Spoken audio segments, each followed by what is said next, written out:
Este vídeo mostra as principais atrações próximas à Avenida 9 de Julho. Reserve um dia e também uma noite para aproveitar bem o passeio.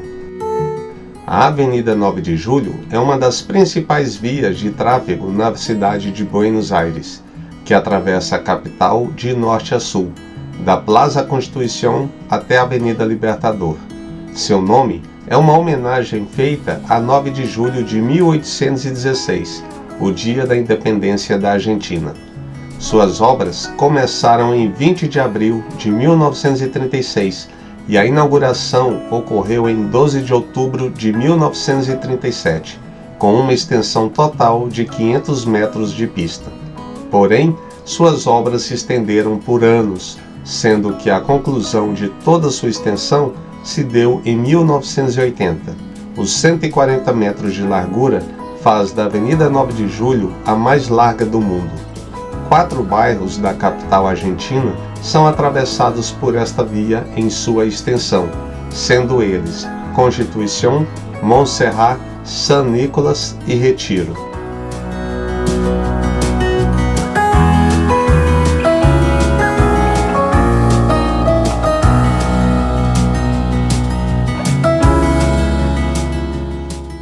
A Avenida Corrientes, uma das maiores e mais importantes avenidas de Buenos Aires, que cruza com a Avenida 9 de Julho, é também conhecida como a Rua que Nunca Dorme, devido à vida noturna e boêmia atribuída aos bares da época de ouro do tango. Além das mais tradicionais e antigas pizzarias da cidade, a avenida possui grandes casas de tango, bons teatros e um grande circuito de livrarias, que faz dela um dos pontos mais famosos da cultura portenha. Já no cruzamento da Avenida 9 de Julho com a Avenida Corrientes, encontra-se o Obelisco, a característica mais marcante da Avenida 9 de Julho, situado na Plaza de la República e inaugurado em 23 de maio de 1936, para celebrar o 4º centenário da fundação de Buenos Aires. Foi construído em apenas 31 dias, por 157 trabalhadores. No local onde está o obelisco, havia uma igreja dedicada a San Nicolau de Mira, onde a bandeira nacional foi hasteada pela primeira vez, em 1812. Há inscrições do lado norte do monumento em memória a este fato histórico. Com 67,5 metros de altura e uma base de 49 metros quadrados, essa estrutura faz com que a praça seja conhecida como Praça do Obelisco. O obelisco é frequentemente utilizado como um ponto de reunião para diversas manifestações, que incluem também a Avenida 9 de Julho e a Avenida Corrientes em torno dele, semelhante ao que acontece na Praça de Maio.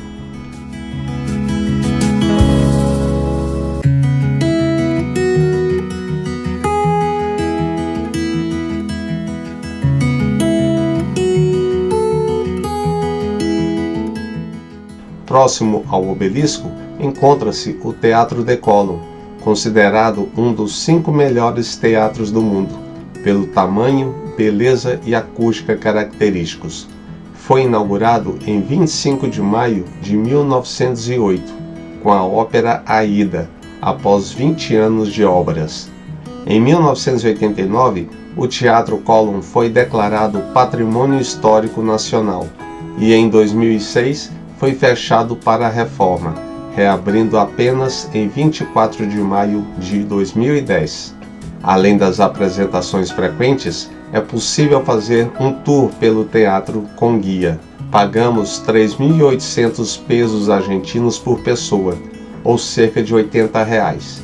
Os ingressos poderão ser comprados nos guichês do teatro ou pelo site.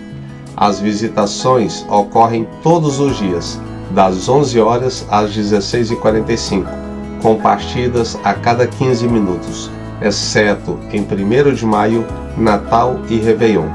Tem duração de cerca de 50 minutos.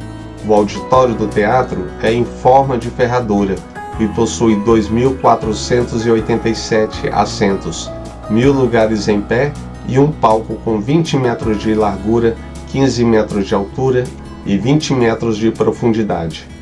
Há apresentações no teatro praticamente todos os dias. Recomendo que compre o bilhete com alguns dias de antecedência, pois a procura é muito alta. O teatro possui ainda um museu próximo ao Caminito e que será tratado em outro vídeo sobre passeios naquela região.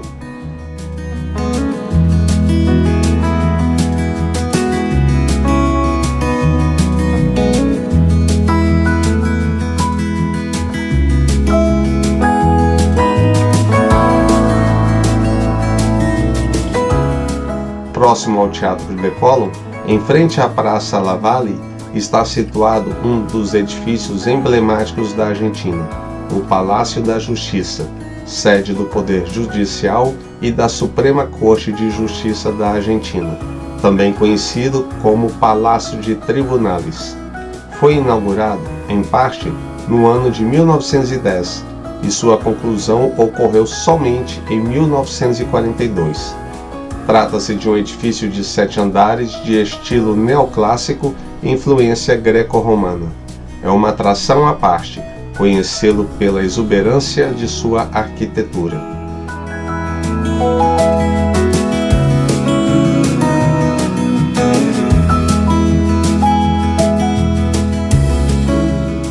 E ainda, a apenas 550 metros de distância do Palácio de Tribunales, os fãs dos Beatles poderão visitar o Museu Beatle, primeiro museu da América Latina dedicado aos Beatles, composto pelo maior acervo da banda, fora da Inglaterra.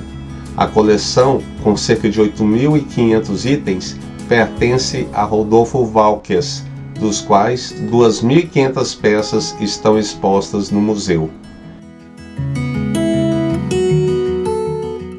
Em outro vídeo, explicaremos como acessar estes e todos os principais pontos turísticos de Buenos Aires por metrô e ônibus, através do cartão SUB.